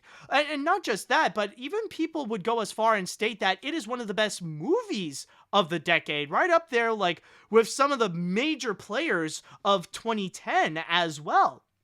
So yes, it is definitely possible to make a good movie based on almost anything. Like you could take something as simple as like maybe a toilet paper roll, and you could actually make a movie based around that, and it does have a chance to be good. But then there is also his second thing. Doesn't mean you should. And that is the mentality that just because you can doesn't mean you should. Like going back to my example of like you can make a movie based on a toilet paper roll, at that point, like you technically can, but what are the odds that it might turn out to be a great engaging movie? It could be very minimal. You would have to really be a creative person, like someone who could think of some genius ideas in order to turn that into a feature film. But for the most part, it can be butchered into something that can be absolutely stupid. Like a great example, one of them that I did bring up, or you know what, actually, one great idea is, like, one thing that I do want to bring up, like, I've already talked about this before throughout this podcast, the Emoji Movie. Technically, it is theoretically possible that you could take something like emojis and you could turn that into a feature film that could actually be engaging. But did that actually happen? No. The grand majority of people would even go as far and say no, where it even turned out to be one of the worst animated films out there. Some could even debate as possibly the worst animated movie ever released by a major animation studio, by a major mainstream animation studio. Like, that's the thing. Like, there are, like, technically, there could be ways that you could turn emojis into something that can be fun and engaging as a movie. But most often, like, more than not, it could turn out to be a really stupid and terrible idea, and it could turn out as bad as people would expect. So that's the big thing that I want to go and emphasize with the Emoji Movie, that technically, yes, there is a chance it could have been good, but it didn't turn out good. It turned out absolutely terrible, and it pretty much confirmed everyone's perspective and everyone's thoughts that the Emoji Movie is just an absolutely terrible and garbage idea, and the execution of it all is just awful, especially with Hollywood influences. Like, my God, we have heard the stories again and again and again of how Hollywood and executives, like, they would have their say onto it, and they would focus just on the money and try to make the most out of making the movie not good, but profitable. And the Emoji Movie is, again, a perfect example of that, especially with the desperate plugins that they try to put in with stuff like Candy Crush, Just Dance, Instagram, YouTube, or whatever. It was just a shameless commercial, one after another, with very cringy characters, very cringy story, and debatably even cringy animation as well. So, like, yeah, so basically it was an all-around cringy movie, but a major part of it is because there was massive Hollywood influence that really tampered with the story of the Emoji Movie becoming this soulless product. And that's one of the worst things about the Emoji Movie, is that it is nothing more but just this purely soulless product with no effort or no emotion put into it, just to go and just sell products and to sell its own brand. And literally that's it. And again, going back to Phil Lord's statement, it had a chance to be good, but that doesn't necessarily mean just because it has a chance doesn't mean it's a good idea and that you should go and pursue it to go and turn that into a movie. But one big thing that I really do want to emphasize is his statement number 3. The third thing that he pointed out is, let's not blame the Lego Movie for this, pretty please. Because as you guys are probably aware, chances are you have probably heard about the Lego Movie effect, where there actually was a period where movie studios would find like so many stupid ideas in order to turn those into a feature film, because hey, the Lego Movie has pretty much proven that you can literally turn anything into a movie, and it could turn out to be a major blockbuster. And that's why we ended up with stuff like the Emoji Movie, or Ugly Dolls, or Playmobil the Movie. Or there was at one point they wanted to make a Pez movie, and that absolutely went nowhere. So at that point, like with the Lego Movie effect, there was a bit of backlash from the Lego Movie because it pretty much became more and more of a bad influence. Where yes, there is a lot of good things from the Lego Movie that did bring out some good influence, but then there's also that bad influence as well that resulted in feature films like the Emoji Movie. And I can honestly imagine, especially with Emoji Movie, that of course, Sony Animation got a lot of crap for it, but also Phil Lord and Chris Miller got some crap for making the Lego Movie because it resulted in the Emoji Movie that this Lego Movie effect really became a seriously bad influence where people really gave backlash and gave a lot of hate for the Lego Movie because of that. And I can imagine it definitely was not fun to deal with. It was not fun dealing with people who are saying that their movie that they have created was more of a bad influence in the industry, that it did more bad than it did good. So I'm sure that it's probably because of the Lego Movie why Chris Miller wanted to go and make that statement to not go and blame the Lego Movie. They don't want the backlash of the Lego Movie to happen again. And I could definitely imagine that the Rubik's Cube would be that case, that people would bring back the whole Lego Movie effect theory to go and pin the blame on the Lego Movie, bringing out that ideology that you could literally make anything into a feature film that anyone would go and buy. So, honestly, I really don't blame Chris Miller. It's just for his own sake, you know? It's just for the sake of not dealing with backlash again, why he would state that. Like, I completely do agree with 1 and 2 that, yes, there is a chance that this Rubik's movie is actually pretty good. It could turn out to be a solid feature. But then again, his his second explanation, that doesn't mean that making a Rubik's Cube movie is a good idea. It is still justifiable to call it something that is absolutely stupid. But then there is reason number 3 where I don't blame him for saying that, because I'm sure that him and Chris have dealt with a lot of backlash and a lot of crap because of movies like the Emoji Movie and because of this entire theory of the Lego Movie effect. So I really don't blame him. And by the way, I just want to go and make one more additional comment. Speaking of the Rubik's Cube movie and stuff like that, I don't know, like, I don't think I've ever mentioned this in my podcast, but for those of you, like, I think I did stated this recently in one of my reviews, because in case you might not know, like, this wouldn't necessarily be the first time that someone would take something as simple as as a Rubik's Cube and turn that into, like, a piece of media entertainment.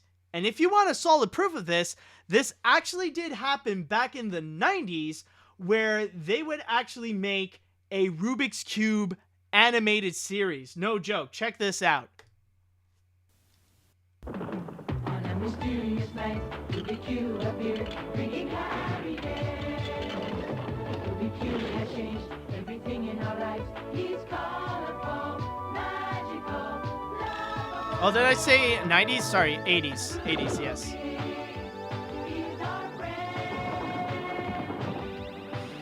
Rubik, the amazing cube. Hello, my name is Rubik. So yeah, what you just saw is actually the intro for the 80s, not 90s, sorry about that, for the 80s animated series of Rubik the Amazing Cube, where according to the intro, it's about these kids who found this Rubik's Cube that was in a magical box, and whenever they would solve it, it turns into this magical little being. The cube comes to life with a face and legs, and it's like this magical ET-like being. And the bad guy, by the way, is like this... It's this guy who was carrying the magical box that had the Rubik's Cube. And, like, he's literally, like, from like the 18th century or something. It's a dude that's like on a horse and a carriage. And it's supposed to be like set in the modern era or something like that. And apparently he's the bad guy because he wants to get Rubik back for some reason. I don't know. I haven't seen this show.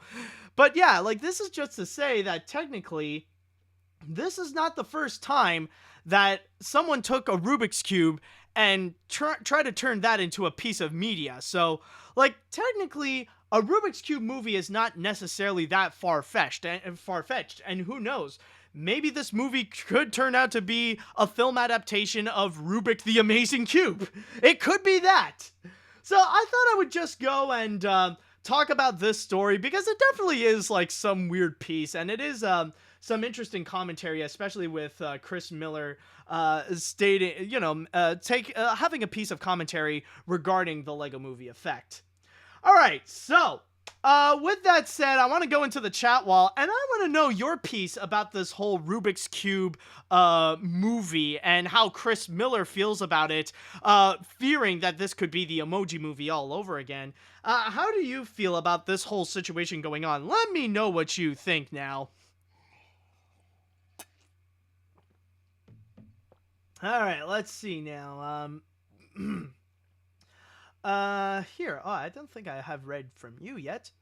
I hope this Rubik's Cube movie doesn't end up like the Emoji Movie because that movie is quite infamous. But if it ends up like the Lego Movie, then it might have some potential, but it might have hold on. Oh, it might have some... I lost my track. I'm sorry. Let me reread that comment again because I lost my space. I hope this Rubik's Cube movie doesn't end up like the Emoji Movie because that movie is quite infamous. But if it ends up like the Lego Movie, then it might have some potential, but I wouldn't get my hopes up too far because this idea seems pretty mixed to me. And that Rubik's Cube cartoon for the 80s looks pretty weird with Rubik's highly kiddish voice. So I hope it doesn't copy the same show at a time like this. Yes, I don't blame Chris Miller for this news either. Yeah, I get what you mean. Like, yeah, it does seem weird. Like, maybe they basically want to try to do some kind of ET thing, and it is kind of unsettling hearing that little kid voice. It's like, hello, my name is Rubik. It's like, no, kid, sorry. Yeah, it is uncomfortable. Anyways, let's see here now. Wait, what? A movie about Rubik's Cube? That honestly sounds weird, yet intriguing. I mean, there are way weirder ideas, kind of. Like caveman soccer, that's alright. Spy penguins, single-handedly eliminated racism. A video game villain becoming a hero, that worked twice. A snail that goes fast? Okay, well, not every idea, but you get the point. I'll be keeping an eye out on this one. Hey, at least, you do bring up some good examples, so... at least we got some people optimistic about this. Let's see. Miller brings up a bunch of good points. I can see why he doesn't want to deal with any of the backlash that he, Chris, and the Warner Brothers have received due to the Lego Movie effect, resulting in films like Trolls, the Emoji Movie, Ugly Dolls, Playmobil the Movie, Bobbleheads the Movie, and the upcoming Funko Pop movie. As for the other ones, this movie could be good, but it probably shouldn't exist. Also, the movie better be a live-action adaptation of Rubik the Amazing Cube. Yeah, that's one thing I want to know. Like, what would be the best idea for it? Do you want to think about an original concept about a Rubik's Cube movie? Or should we just go all out and just make a Rubik the Amazing Cube adaptation? That needs to be out there. Why not? Let's just make... Why not go like all out and go crazy with a CGI adaptation of this Rubik monstrosity? Oh boy, what else do we got here? Hollywood, take some notes. Just because you can make a movie about anything doesn't mean you should. Instead of making a film about colored blocks, why not, I don't know, A, adapt a property that deserves a motion picture, or B, make an original idea. You unimaginative swine. Just so you know. Yeah, I'm sure, like, no matter what, the Rubik's Cube movie will definitely be getting reactions like that. Let's see. Well, he has a good point. Considering we live in an age where you can make a movie out of anything, it shouldn't really be surprising. But again, just because they can doesn't mean you should. So I really think Chris Miller brings up a good point. So I really And I definitely do think it could be because of the Lego movie that caused this. But considering we live in a world where we are getting a Funko Pop movie, anything is possible. Yeah, that's a good point. All right, I'll read one more comment and then we're gonna jump into the next story. With all of the animated movies about things like emojis, Playmobil, and bobbleheads, this doesn't even surprise me. And if it follows the trend of those movies, it will most certainly be bad. Though, if we are really getting a Rubik's Cube movie, I would like to be something similar to an animated short on YouTube called Scrambled. You know, honestly, I never heard about Scrambled. Hold on, let me just... Oh, if it's what I think it is... Hold on, Scrambled... this thing. Oh yeah, I heard. Yeah, apparently. Oh wow, 22 million views. Okay, that's interesting. Well, I'm not gonna play it immediately. I might even get claimed or something like that. Oh my god, I never knew about. Wait, Animation Sins? That's a YouTube channel? Oh god, no. Oh no, do we need this? Really? Do we need a freaking Cinema Sins ripoff with Animation Sins? No, man. No, we don't need... No. Come on, guys. No. Come on. This is cheap, man. This is just cheap. We don't need this. We do not need this. Seriously. Good God. Oh, God. I don't know. This is just my first time hearing about this, but... My God, do we honestly need another Cinema Sins-like channel? I mean, like, Cinema Sins is too much as it is, and that thing had to go, but... Oh, boy, yeah. Some people got excited, like, hey, look, it's Angel Dust from Has-Been Hotel. No. Not from Animation Sins. You don't want to watch that.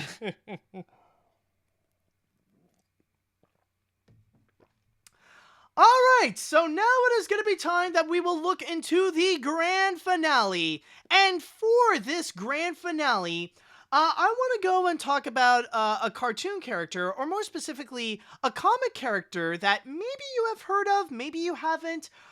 Maybe some of you are familiar with Marsupilami.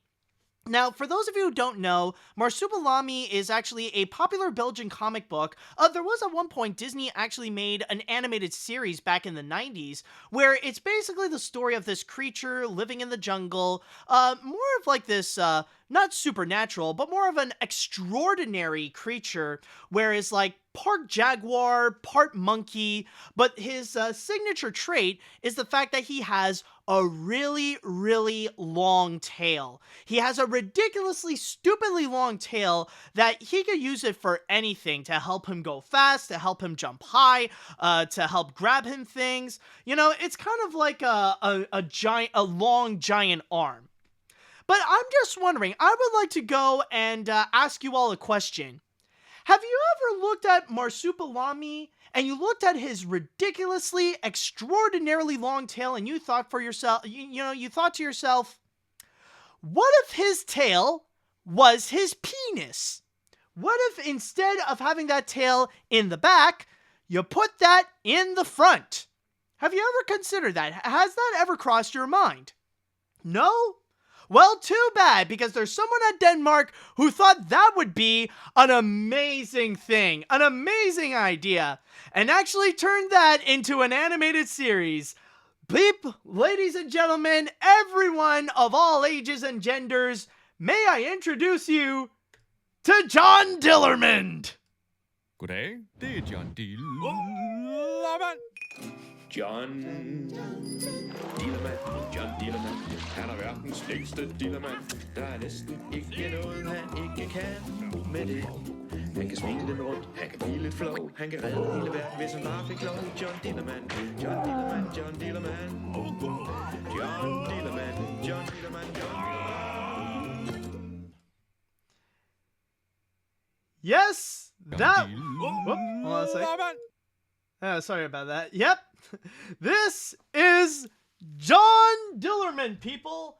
A brand new Danish animated series. And this week, holy crap, if it weren't for the terrorist attacks at Capitol Hill, or in the Capitol, then this would probably be the most talked about thing. frickin' John Dillermand. This is indeed an animated series about a man with an extraordinarily long penis. And yes, this is actually a series that is aimed for kids. This is actually a new animated series coming from what is said to be the BBC, the Danish BBC, which is DR, releasing a new animated series about John Dillermand, which is about the story of a man with an extremely long penis, in which he uses it in many different ways. Where you probably saw in the trailer where he would use his penis, where he would use it as both a fishing pole and even as a boat. He would even go and fly with his penis, like in the same veins of like Tails from Sonic the Hedgehog. He would also use it a bit as a weapon to go and like try to tame a lion.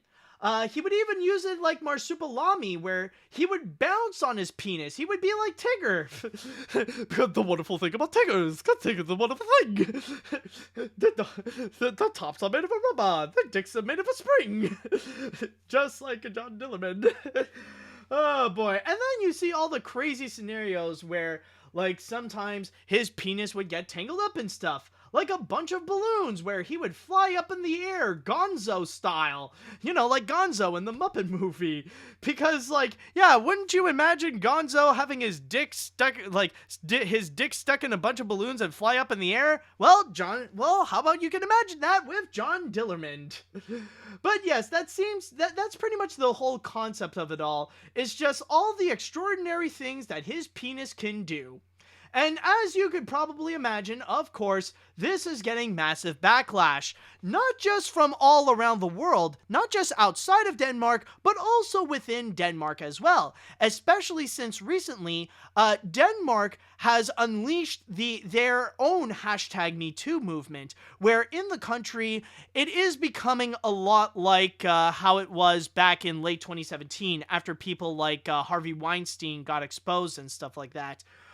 So with John Dillermand, in this case, the fact that he came in at such a wrong time when the #MeToo movement is in full swing in Denmark, a lot of people certainly got upset about this. We even got a quote here, reading from my source on The Guardian, where it says here, Christian Groh, an associate professor and gender researcher at Roskilde University, said he believed the program's celebration of power of male genitalia could only set equality back. It's perpetuating the standard idea of a patriarchal society and normalizing locker room culture that's been used to excuse a lot of bad behavior for men, or from men. It's meant to be funny, so it seems as harmless, but it's not, and we're teaching this to our kids. However, the people who are making this show, and especially the channel, DR, who actually does have a pretty well-known reputation of creating shows that would really push the envelope in terms of their children's programming, they disagree, and they say that this is actually very harmless. Now, I'm going to jump into another source here on Variety, where they actually have a different story with this, where it actually states here, defending the show, however, is Morten Skov Hansen, head of DR's children's department, who insists the series isn't about genitals, but about being true to oneself, including your flaws. He says the show also acknowledges children's growing curiosity about the body, both the things that are embarrassing and the things that are fun. John Dillermand was developed in collaboration with several professors, including the child psychologist Margaret Brun Hansen, who read each script to ensure children interpret everything in the series as intended, as well as the Danish organization Sex and Society, who were a consultant of the show. We always welcome debate about our content, but it is important to try and not view the program from an adult's perspective. The show is created for children and is preoccupied with the same things they are. I don't agree with a few critics who consider John Dillermand to be sexualized. It is as desexualized as it could possibly get. Okay.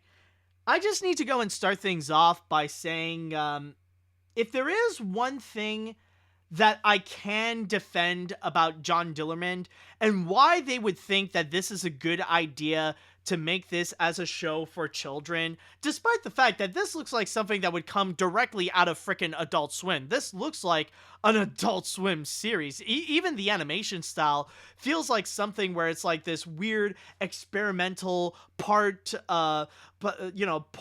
computer, part 2D, part Adobe Animate 2D, and part stop motion. There's something in this that feels like it would seem like very straight out of Adult Swim. But in the case of John Dillermand, the one thing that I can defend it is that I can see where it's trying to go with it to make it appealing for children, because despite the subject matter, let's be honest, if there is one group of people that would laugh in hysterics because of genitals, it's kids. Like, there is no denying. I could totally imagine how there are, like, these 8 and 9-year-olds or 7-year-olds and stuff like that. They would watch John Dillermand and they would be in freaking hysterics. They would laugh their butts off by watching the wacky adventures of John Dillermand and how all these things are happening because of his own penis. That, like, oh, look at the funny things that his penis is doing. Just adding that extra layer. And I mean, like, keep in mind, kids are the kind of people that even just saying the words penis or vagina would make them laugh. They would go, they would be rolling on the floor laughing just because you said those words, because it's hilarious to them. So I could definitely see why this kind of concept, of course it would absolutely be appealing to kids. They would absolutely love this kind of thing.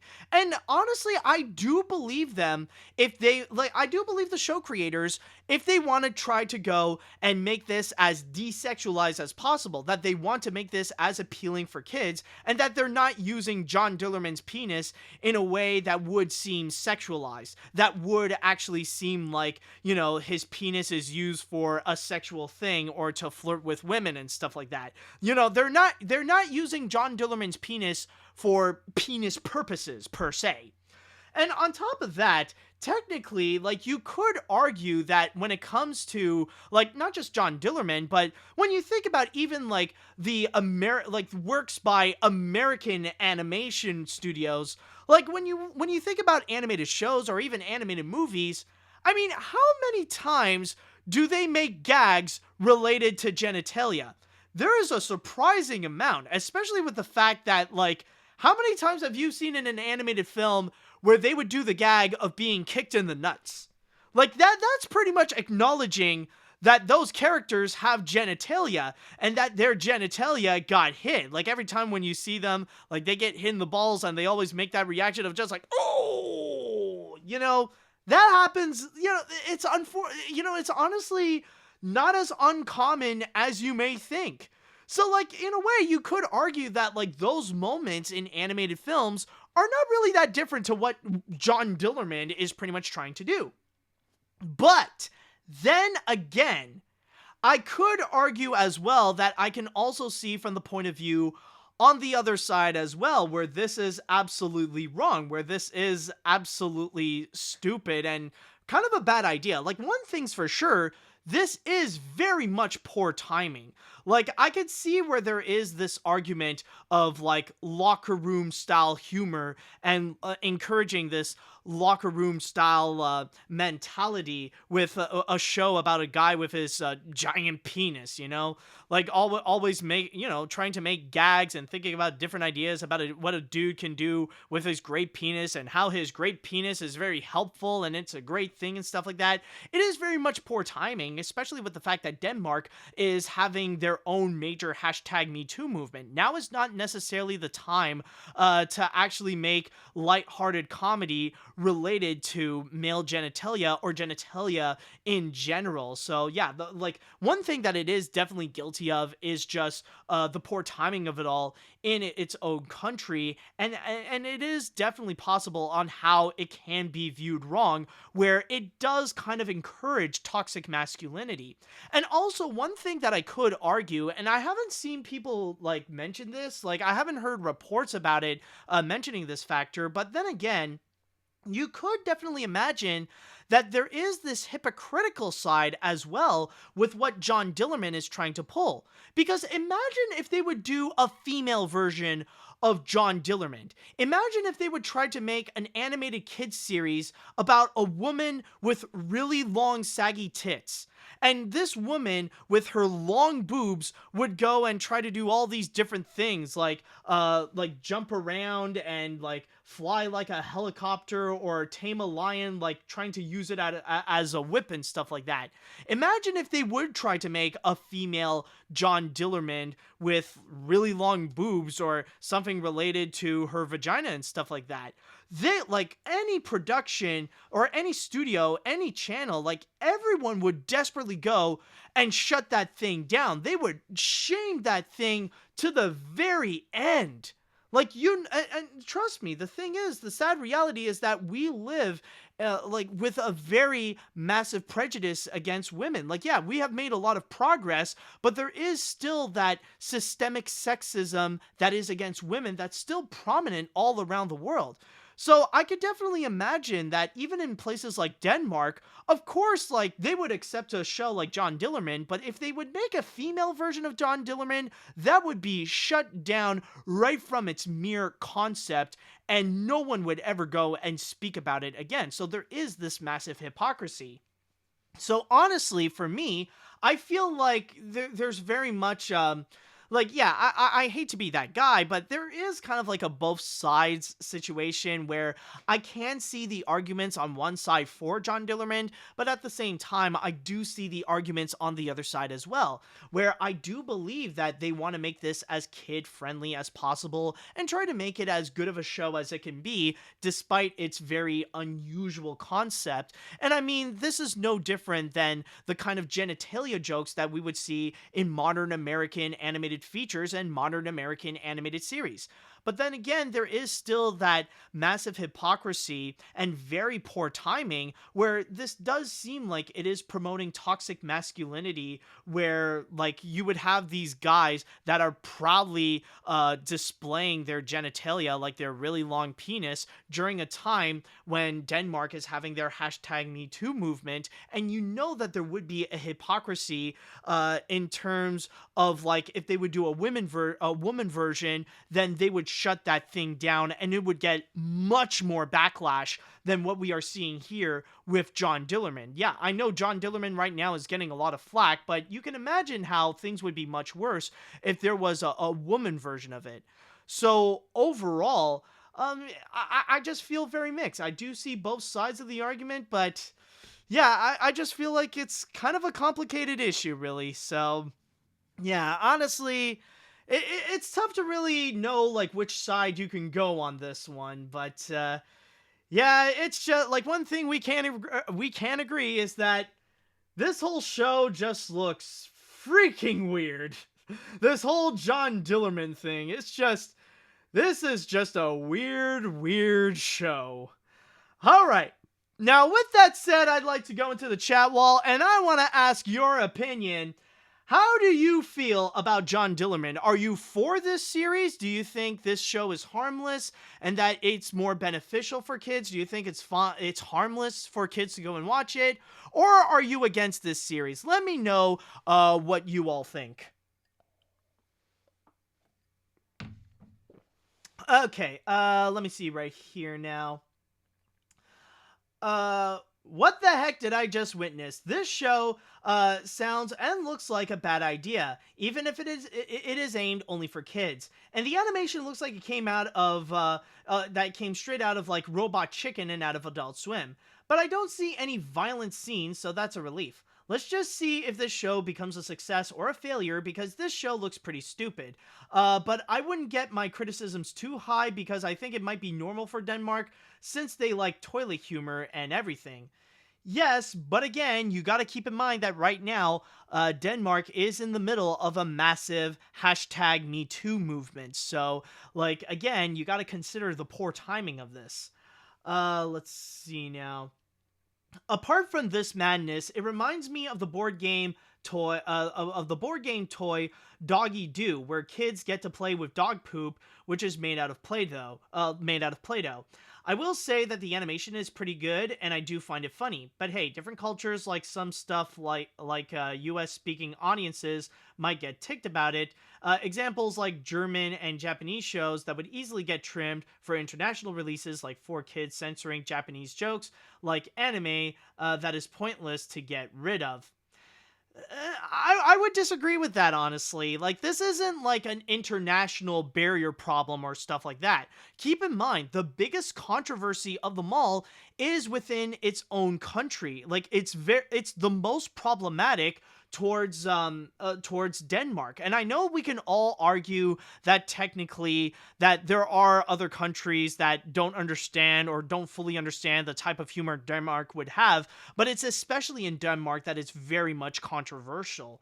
So this is not like a discommunication with different countries and Denmark. No, this is very troublesome, especially in Denmark. Let's see now. What else do we got here? Yep, this is certainly Danish. I am not even shocked that this exists. Trust me, I've seen some cartoons from around Scandinavia. Heck, there's even an animated movie from Denmark where we see a character die from drowning and we get to see their corpse drifting off. And as someone who is from Sweden... Oh, you're from Sweden? Okay. I can answer everyone's question. Yes, everything and everyone in Scandinavia is weird. So this is just understand. So yeah, okay. So maybe there is a little bit of a discommunication, but in this case, this is Scandinavian culture. But again, I do want to emphasize this is still very troublesome in Denmark. Let's see, what do we got here? I know that different countries have different standards from what can be shown in media, and some of it seems pretty ass backwards at times, including America, where we have stricter policies against nudity than gun violence. I know, ironic, right? And I'm all for encouraging kids to be wiser and more aware of things that are considered too taboo for typical conversations, but kids are also the first who need to learn that there is a time and place for everything. All right, interesting argument. Let's see. As a Faroese with Danish ties and plenty of exposure to its media and culture, I can confirm that this is definitely something they'd pull. It's definitely a case of values dishonest, and we believe kids can handle more mature things, and I'm sure most Danish kids will find it very funny. That said, this is still very, very uncomfortable. Exactly, it is kind of the both sides thing. I do trust, like, honestly, on one hand, there is a part of me that does trust that, yeah, you show it to kids and it would honestly be fine. It's not doing anything that's too taboo or too troublesome. And yeah, I could definitely imagine that kids would definitely get a kick out of it because, like, John Dillermand is doing funny things with his penis, but there is still that side that is very much uncomfortable. All right, I'll read one more comment before we go. Let's see here. This one. What the hell kind of show is this? I really don't get why this show is meant to be for kids, not to mention find it ridiculous with how stupid its concept is. This looks like an animated show that not even Adult Swim could go as far as make something that low. If I had kids, I wouldn't let them watch this show, even with its concept it had. Sorry to say this, but count me out on this one. But then again, I could say, you are not Scandinavian. So with that said, I think that should conclude today's episode of AniMat's Crazy Cartoon Cast. And what an epic episode it turned out. Never have I felt so exhilarated after an episode. This has been absolutely awesome. And I really want to thank you all for watching and thank you all for listening. And hopefully we will have less serious stories. You know, we'll have less terrorist attacks like the Capitol Hill. And hopefully we will have have like Trumpism and nationalism silenced and criminalized. And hopefully we will have a lot more fun with more crazy animation news stories. So remember everyone to stay safe, take care of yourself. Thank you so much for listening. Thank you so much for watching. And until next time, see you later, dudes.